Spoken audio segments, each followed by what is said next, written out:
Right, this is a question that I've been meaning to answer for some time now, but as I've been away on holiday, I haven't really had a chance to do that, and I've had a few things to do since I've been back. But Quebec 1000 is the person who posed the question attached to my video about is the Bible full of contradictions, and this is the question. He says, at the end of your video, you say that there are no contradictions that can be logically explained. Here are some. And he goes on to say, in Ezra 2:12, 1,222 children of Asgad, and in Nehemiah 2,322 children of Asgad. Basically, Ezra and Nehemiah have lists of people who returned from the exile back to Jerusalem, and some of the numbers in the list differ. And to all intents and purposes, it looks like a contradiction. And the question is there a logical explanation for it? Well, I obviously believe that there is, and I've done some research to look into it, and come across an article written by a guy called Will Kinney on the web, and I'll put his the URL to the article on here so you can actually look at it in a bit more depth, Quebec 1000 and anybody else who's interested. But he essentially, I think, answers the question rather well, and points out, okay, well, just let me just explain the problem. The first problem is that the two lists in the two different books are supposed to be identical, but they're not. Hence, there is a contradiction there. The second problem is that both lists give the final tally of the whole congregation of people who returned as, let me just find it here, I think it's 42,360, that's right.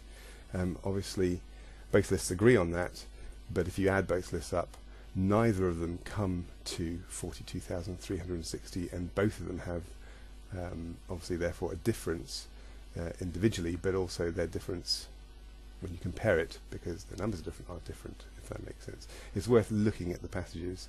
The first one, by the way, is in Ezra chapter 2, if you want to read it there, and if you want to compare the other one, it's in Nehemiah chapter 7. Yeah, chapter 7, yes. So do feel free to look those up for yourself if you're interested.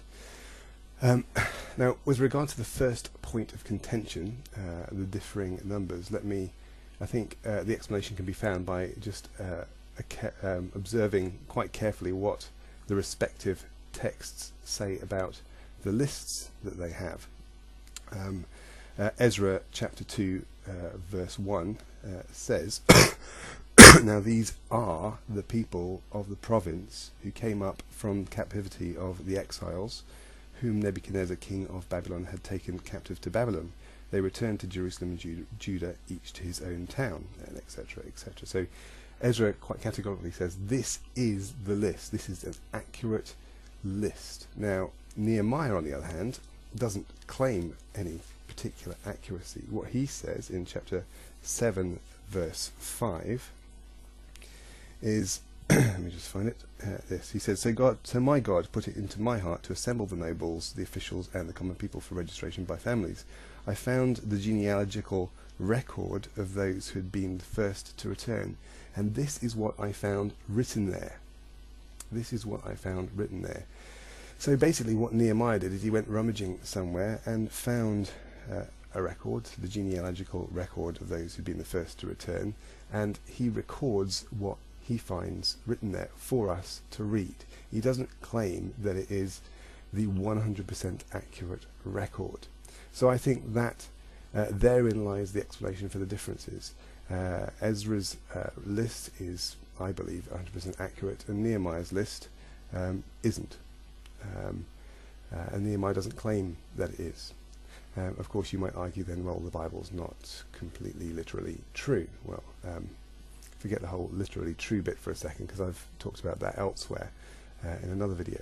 But the Bible does record statements which aren't true, and it faithfully, truthfully records those statements that were made. Will Kinney lists a few in his article. He talks about Psalm chapter 14, verse 1, where so there are people who say there is no God. That's what the psalm records. Obviously, it's saying that there are people out there who say there is no God. There's a statement there which isn't true, there is no God, that the psalmist records. In Genesis chapter 3, verse 4, you'll know that the serpent says to Adam and Eve, you shall not surely die. Again, if you look at the story, it's a statement of falsehood, it's a lie, but the Bible faithfully records it because it was what was actually said. There are others listed. I mean, there are countless in the Bible where the Bible faithfully records what was actually said, and what was actually said happens not to be true. Either it's a downright lie or it's just slightly inaccurate. And I think that's what goes on in Nehemiah here.